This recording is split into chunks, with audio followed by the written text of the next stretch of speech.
ከኡመቴ ውስጥ ደሃ ማን ነው ብለው ነቢ ጠይቀው ሱሐቦቻቸው ደሃ ማለት የቤት ዕቃ የሌለው ወርቅ ብር የሌለው ሰው ነው ሲሏቸው አይደለም፣ ከኔ ኡመት ውስጥ ደሃ ማለት የሶላትን፣ የሰደቃን፣ የጾምን ወዘተ መልካም ስራዎችን ምንዳ ይዞ አላህ ፊት ቀርቦ ነገር ግን ዱንያ ላይ የሰደባቸው፣ የዘለፋቸው፣ ያንቋሸሻቸው፣ የገደላቸው፣ አካላቸው ላይ ጉዳት ያደረሰባቸው፣ ስጋቸውን የበላቸው ሰዎች በሙሉ መጥተው አላህ ፊት ከሰውት እንደ ተራራ ተቆልሎ የነበረ መልካም ስራው ሰዎች ወስደውበት በሰዎች ወንጀል ተይዞ ጀሃነም የገባ ሰው ነው ደሃ ማለት ይህ ነው ብሏል ነብዩ ሰለላሁ ዐለይሂ ወሰለም። መጥፎ ሰው ማለት ወሬ የሚያመላልስ ወዳጆችን የሚለይ ለንጹሃን ነውር፣ እንከን፣ ችግር የሚፈልግ ሰው ነው በማለት ነብዩ አለይሂ ሰላቱ ወሰላም ጥሩንም መጥፎንም ነግረውናል። ወሬን ማመላለስ፣ ሐሜት፣ የሰው ስጋ መብላት፣ መዋሸት በተለይ ፊት ለፊታችን የመጣ ካለው ከረመዳን ከጾም ጋር በተያያዘ የተወሰኑ ሊቃውንት ጾምን ሁሉ ያፈርሳል እስከ ማለት ደርሰዋል። ጾመኛ ሆኖ አንድ ሰው የሰው ስጋ የሚበላ ከሆነ፣ ወሬ የሚያመላልስ ከሆነ፣ የሚያማ ከሆነ፣ የሚዋሽ ከሆነ፣ ሌሎችንም ከባኢረ ዙኑብ ከበባድ የሚባሉ ወንጀሎችን የሚፈጽም ከሆነ ጾሙ ይበላሻል ተብሏል። የሰው ልጆችን አኽላቅና ስነ ምግባር ከሚያሳምሩ አጋጣሚዎች አንዱ ሰዎች አኽላቃቸውን ማሳመር ከሚችሉበት አጋጣሚ አንዱ ረመዳን ነው፣ ጾም ነው። በየዓመቱ የጾምን አጋጣሚ ያገኘን አኽላቃችን ስነ ምግባራችን ማያምር ማይስተካከል ከሆነ ከአላህ ጋር ከሰው ልጆች ጋር ከትልቅ ከትንሹ ከሩቅ ከቅርቡ ግንኙነታችን ተበላሸ። ምንሰራቸው ዒባዳዎች አላህ ዘንድ ተባረከ ወተዓላ የሚያስከፍሉን ዋጋ አይኖርም። በመልካም ስራዎች የሚከፈለን ዋጋ አይኖርም።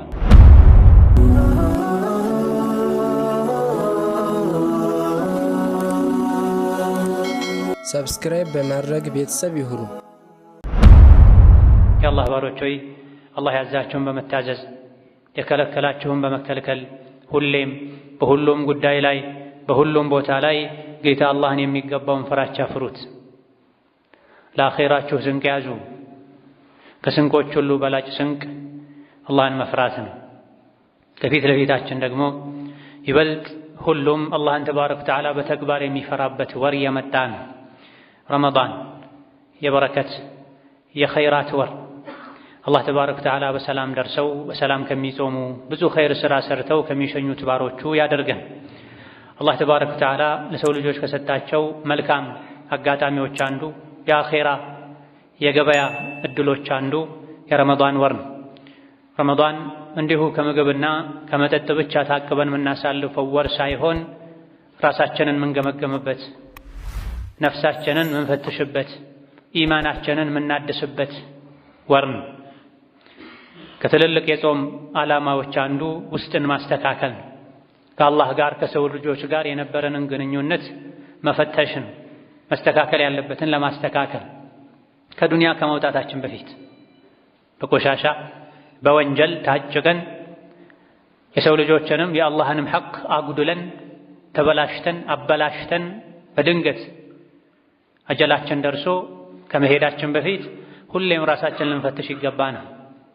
በየዕለቱ ማታ ማታ ከመተኛታችን በፊት የቀን ውሏችንን ዞር ብለን በማየት ማንም በድያለሁ፣ ምን አጉድያለሁ፣ የቀን ግዴታዬን አላህ ዋጅብ ያደረገብኝን በአግባቡ ተወጥቻለሁ ወይ፣ ከግራ ቀኜ ከፊት ከኋላዬ ካሉ ከአላህ ባሮች ጋር ግንኙነቴ ሰላማዊ ነበር ወይ ብለን እንድንፈትሽ፣ ችግር ከነበረ እዚያው እንድንተውበት፣ በቀጣይ ቀን ግንኙነታችንን እንድናስተካከል ታዘናል። በየዓመቱ ደግሞ ረመዳን ላይ በየሳምንቱ ጁሙዓ ላይ ሐሙስና ሰኞም ነቢዩ ዓለይሂ ሰላቱ ወሰላም ለምን እንደሚጾሙ ሲጠየቁ ስራ ወደ አላህ የሚቀርብበት ቀን ነው፣ ጾመኛ ሆኜ ስራዬ ወደ አላህ እንዲቀርብ እፈልጋለሁኝ ብለዋል። በእያንዳንዱ ቀን በየሳምንቱ በየወሩ በየዓመቱ ቆም ብለን ራሳችንን እንድንፈትሽ ስራችን ወደ አላህ ሲቀርብ ተቀባይነት እንዲያገኝ የሚያደርግ መልካም ባህሪ ልናዳብር፣ ስራችን አላህ ዘንድ ሲታይ መጥፎ ሰው ነው ተብለን መጥፎ ስራችን አመዝኖ ጥሩ ስራችን ተቀባይነት እንዲያጣ ከሚያደርጉ ነገሮች ልንጠነቀቅ ይገባናል። መቼ? ዛሬ ከነገ በፊት። ረመዳን መድረሳ ነው፣ ትምህርት ቤት ነው። ሕፃናት ወደ ትምህርት ቤት ከመግባታቸው በፊት በቂ ዝግጅት ያደርጋሉ። ሁላችንም ወደ ረመዳን ትምህርት ቤት ከመግባታችን በፊት ቀኑ ከመድረሱ በፊት ዝግጅት ልናደርግ ልንስተካከል ይገባናል። ከፊት ለፊታችን ከባድ ቀን አለ። የዱንያ ቀናቶች የእድሜያችን ቀናቶች ተደምረው ሂሳብ የሚሰራበት የሰው ልጅ ወይም የሚከብርበት ወይም የሚዋረድበት ቀን ከፊታችን የመጣ ነው። የውሙል ቂያማ የሞታችን ቀን የሂሳቡ ቀን ወተቁ የውመን ቱርጀዑነ ፊህ ኢለላህ ثم توفى كل نفس ما كسبت وهم لا يظلمون ተብሎ አላህ አስቀድሞ ነግሮናል። ከፊት ለፊታችሁ የውም ከባድ ቀን አለ፣ ወደ አላህ ብቻ የምትመለሱበት ቀን፣ ዝምድና፣ ሀብት፣ ስልጣን፣ ጓደኛ ማይጠቅምበት ቀን ነው። ወደ አላህ ከተመለሳችሁ በኋላ ነፍስ ሁሉ የሥራዋን ታገኛለች ይላል። ትወፋ ኩሉ ነፍስ ሁሉ የሰራችውን ሥራ ምንም ሳይጎድል ሙልት ተደርጎ ተሰፍሮ ይሰጣታል። ማንም አይበደልም በዛ ቀን ይላል። ይህ ቀን ከፊት ለፊታችን ከመኖሩ አንፃር ረመዳንንም ይሁን ሌሎች ግዴታዎችን በአግባቡ እንድንወጣ ሊያደርገን ይገባል። ይሄን ቀን ስናስታውስ ነው አደብ የምንይዘው። ቅያማ አለ፣ ቀብር አለ፣ ሲራጥ አለ፣ ሒሳብ አለ፣ ሚዛን አለ። ከግራ ቀኝ መላኢኮች አሉ ማደርገውን ምናገረውን የሚመዘግቡ ካለን ጾሙንም ሶላቱንም ሐጁንም ዘካውንም የቤተሰብ ኃላፊነቱንም በአግባቡ መወጣት እንችላለን። ከፊት ለፊታችን ያለውን ከባድ ቀን ቅያማን፣ የቀብር ስቃይን፣ መከራን፣ ሒሳብን ስንረሳ ስንዘነጋ ከአላህም ጋር ከሰው ልጆችም ጋር ያለን ግንኙነት ይበላሻል። መሪያችን አምላካችን ስሜታችን ይሆናል። ደስ እንዳለን እንሆናለን። ዱንያ ላይ ደስ እንዳለው ሆኖ የኖረ አኼራ ላይ ይዋረዳል። ዱንያ ላይ አላህ በሚወደው መንገድ ብቻ የኖረ የተራመደ አኼራ ላይ ከውርደት ይድናል። ጾም የጀነት በር ነው። ስነ ምግባር ማስተካከያ ነው። ነቢዩ ዓለይሂ ሰላቱ ወሰላም አክተሩ ማ ዩድኺሉ ናስ አልጀነተ ተቅወላሂ ወሑስኑል ኹሉቅ እንዳሉ ይታወቃል። ሰዎችም በብዛት ጀነት የሚያስገባው የአላህ ፍራቻና የስነ ምግባር ማማር ነው ብለዋል። ከስነ ምግባር ማማር አንዱ መገለጫው አላህን መፍራት ነው። ሁሉም ነገር በሚደረገውም በሚተወውም ስነ ምግባርን ለማስተካከል አላህን ለመፍራት ከሚያግዙ ነገሮች መሃል አንዱ ጾም ነው። ጾም ስነ ምግባራችንን እንዲያሳምር የአላህን ተባረከ ወተዓላ ፍራቻ እንዲያላብሰን ደግሞ ራሳችንን መቆጣጠር የጾምን ዓላማ መረዳት ያስፈልጋል።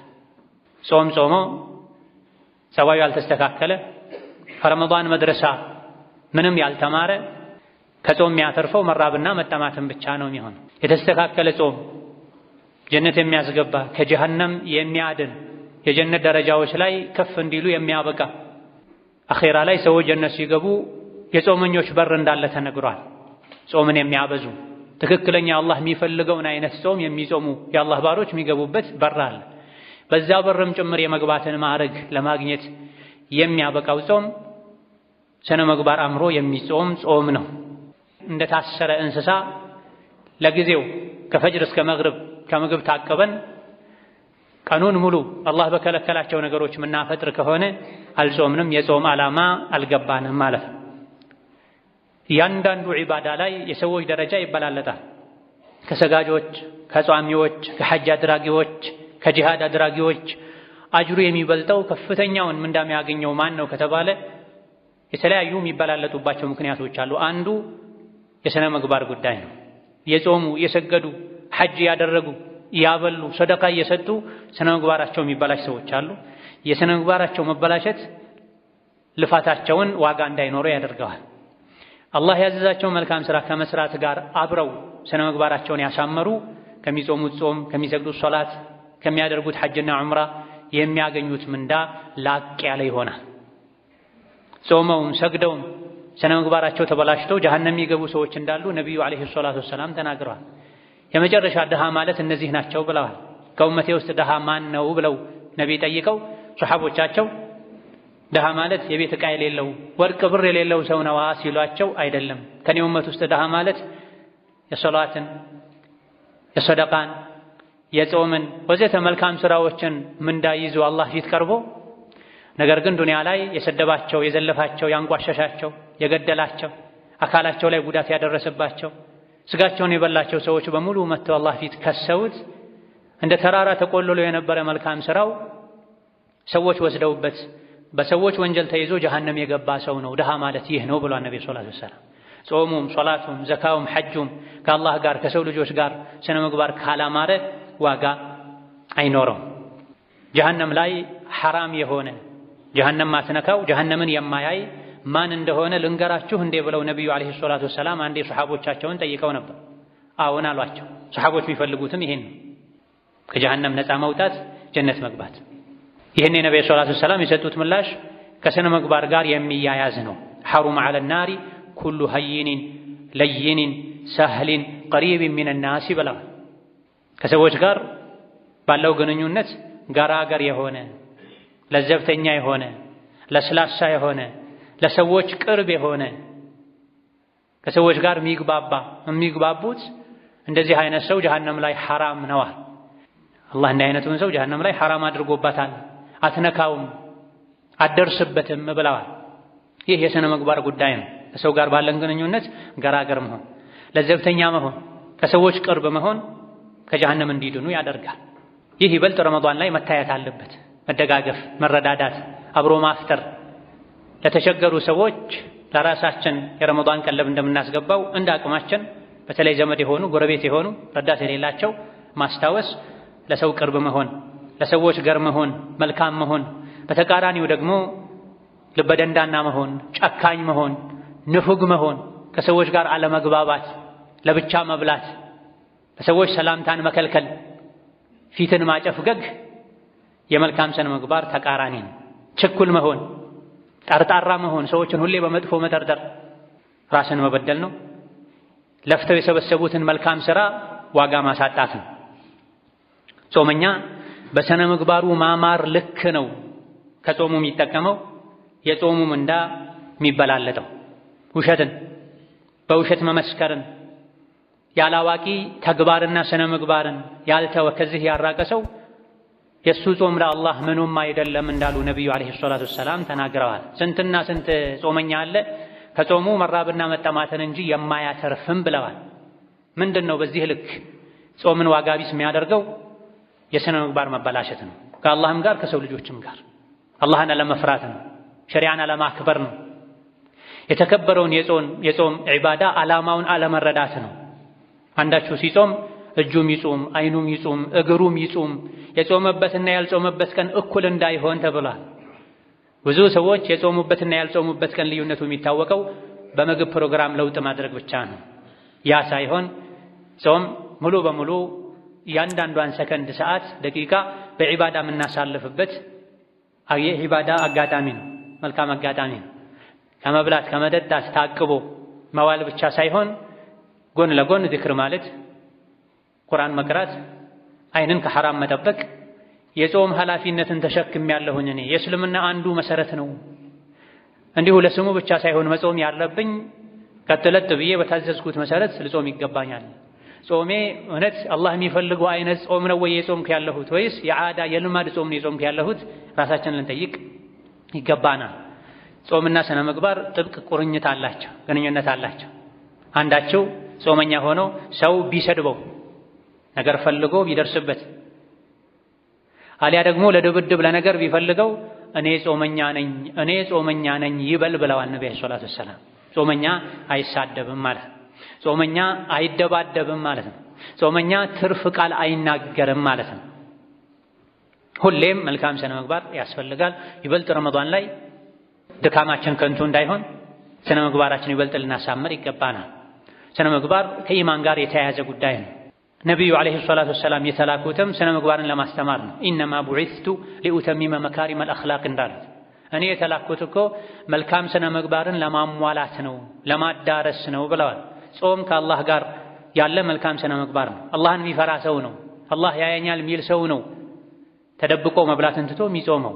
ሶላትም ከአላህ ጋር መልካም ስነ ምግባራችን የሚለካበት ነው። አላህ ያየኛል አስተካክዬ ልስገድ የሚለው ከአላህ ጋር መልካም አኽላቅ ያለው ሰው።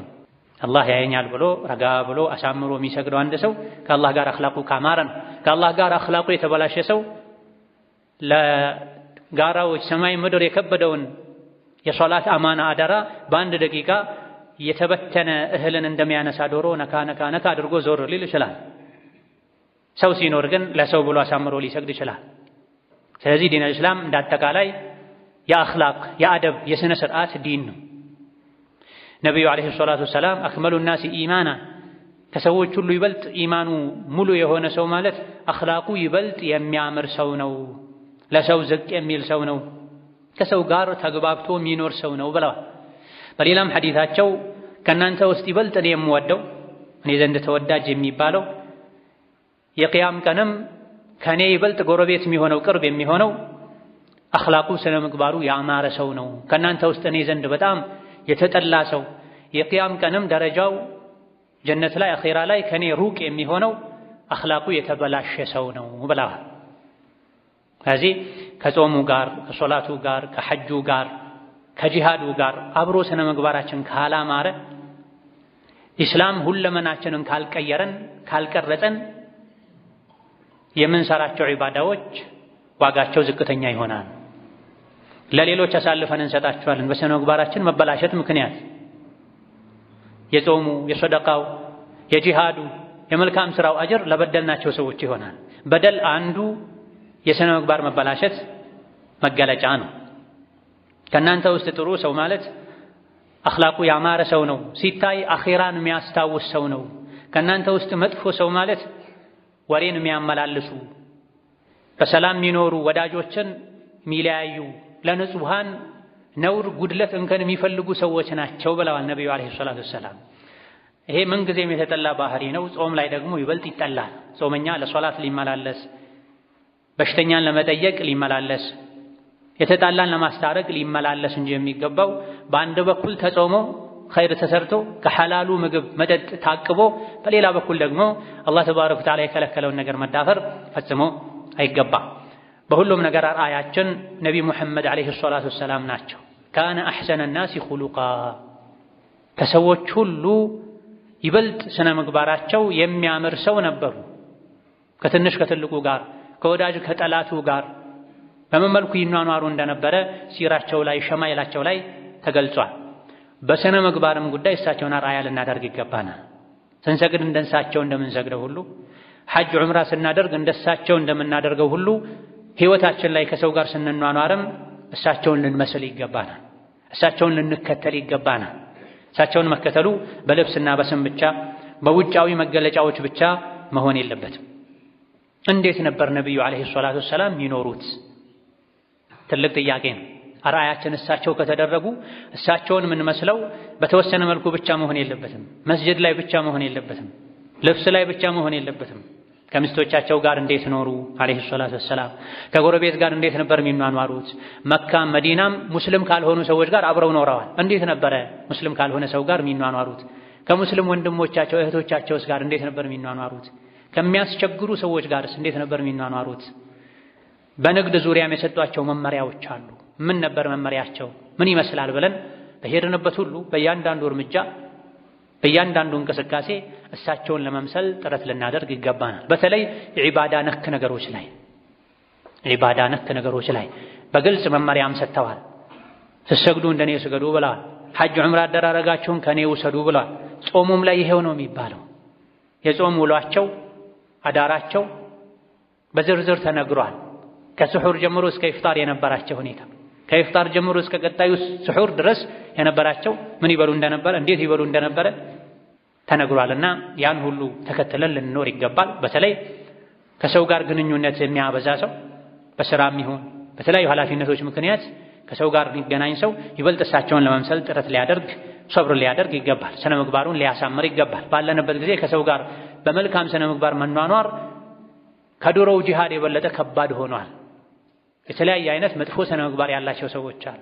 ጾምን ሊያበላሹ ይችላሉ። መጥፎ ስነ ምግባራቸው ከአቅም በላይ ሆኖ የሰውን ጾም ሊያበላሽ ይችላል። የሰውን መልካም ስራ ዋጋ ሊያሳጣ ይችላል። ከመልካም ስነ ምግባሮች አንዱ ሶብር ማድረግ ነው፣ መታገስ ነው፣ ቻይ መሆን ነው። መልካም ስነ ምግባርን የተላበሰ ሰው መልካም ስነ ምግባሩ ራሱ ከትልልቅ የአላህ ተባረከ ወተዓላ ባሮች ተርታ ያሰልፈዋል። አንድ ሰው በመልካም ስነ ምግባሩ ሌሊት ሲሰግድ የሚያድርን ቀን ሲጾም የሚውልን ሰው ምንዳ ደረጃ ያገኛል ብለዋል።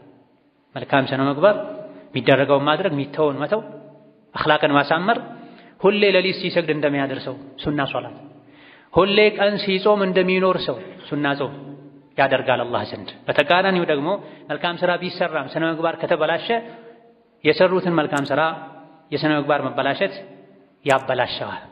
ስለ ስነ ምግባር ብቻ ሳይሆን ነቢዩ ዓለይሂ ሰላቱ ወሰላም ያስተማሩን የስነ ምግባርን የመልካም ስነ ምግባርን መገለጫም ነግረውናል። የመጥፎ ስነ ምግባሮችንም መገለጫ ነግረውናል። መልካሙን ልንላበስ ከመጥፎ ስነ ምግባር ልንርቅ፣ አነጋገራችንን፣ አስተሳሰባችንን፣ አለባበሳችንን፣ እርምጃችንን ከሰው ጋር ያለንን ግንኙነት በሙሉ ያብራራውን ሸሪዓ ልንማር ልንተገብር ይገባናል። ولا تصعر خدك للناس ولا تمشي في الأرض مرحا إن الله لا يحب كل مختال فخور واقصد في مشيك واغضض من صوتك إن أنكر الأصوات لصوت الحمير. بارك الله لي ولكم في القرآن العظيم ونفعني وإياكم بما فيه من الآيات والذكر الحكيم. أقول قولي هذا وأستغفر الله لي ولكم ولسائر المسلمين من كل ذنب وخطيئة فاستغفروه إنه هو الغفور الرحيم والبر الكريم.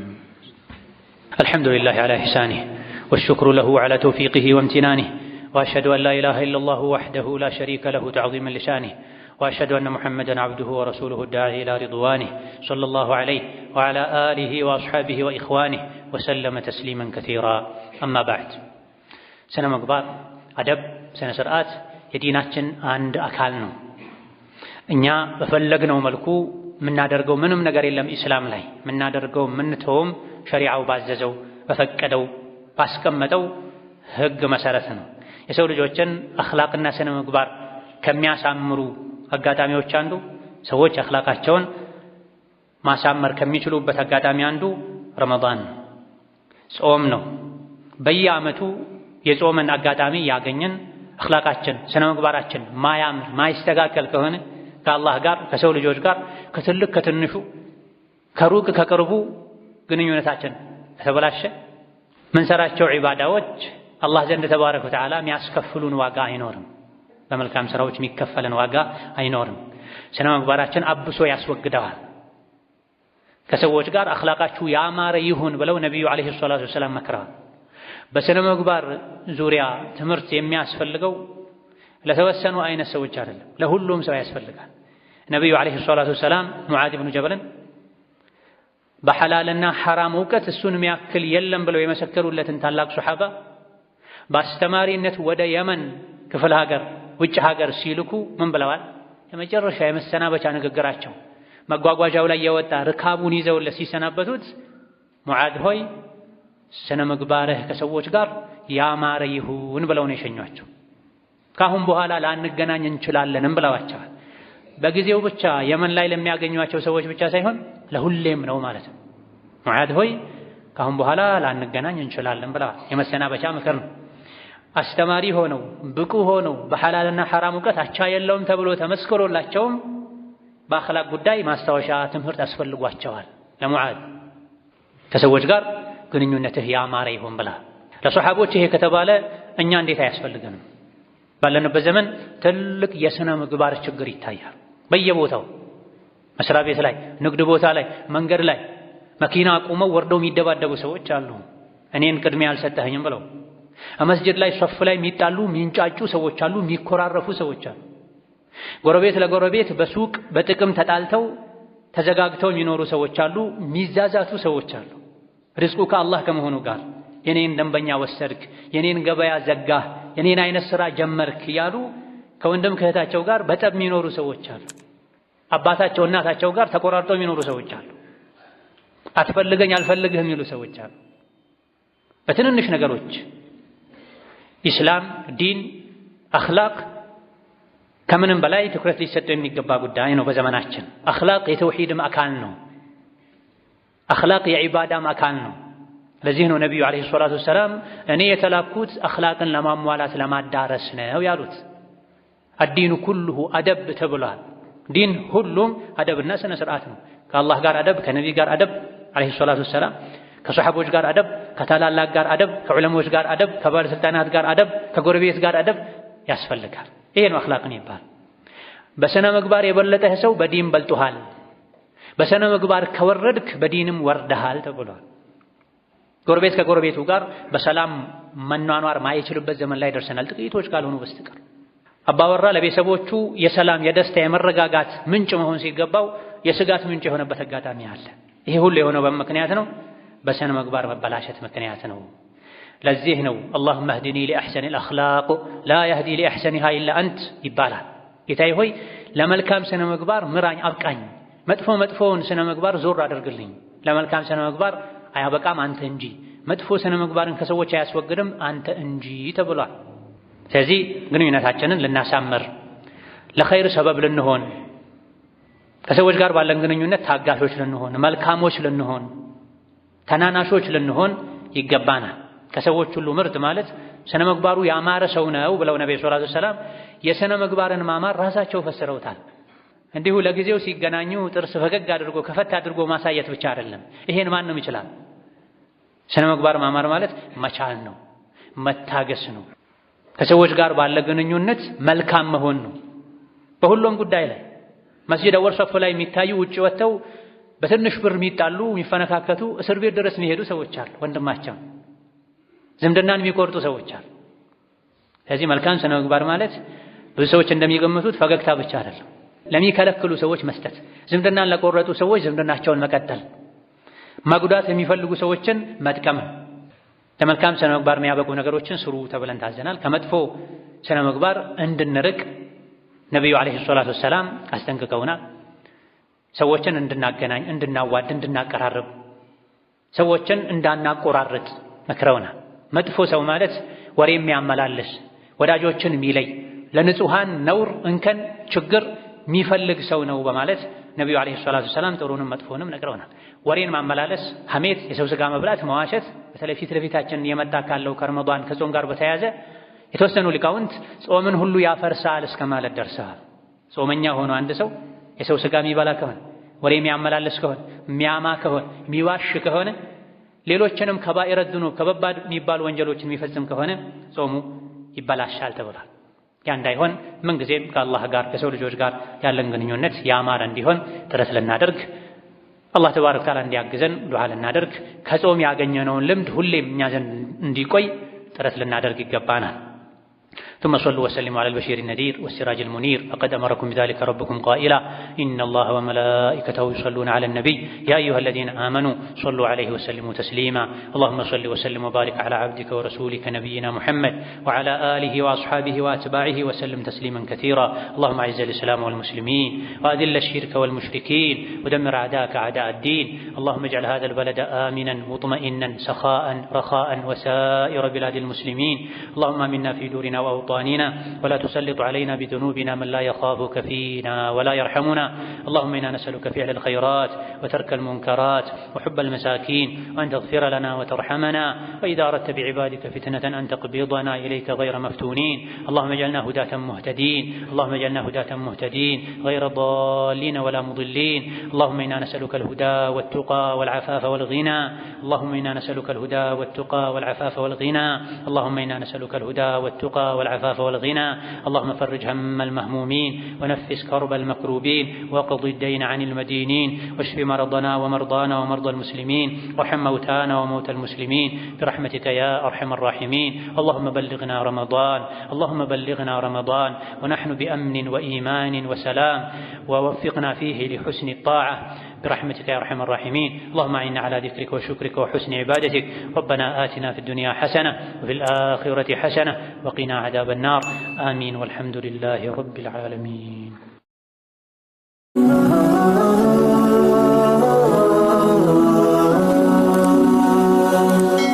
ሰብስክራይብ በማድረግ ቤተሰብ ይሁኑ።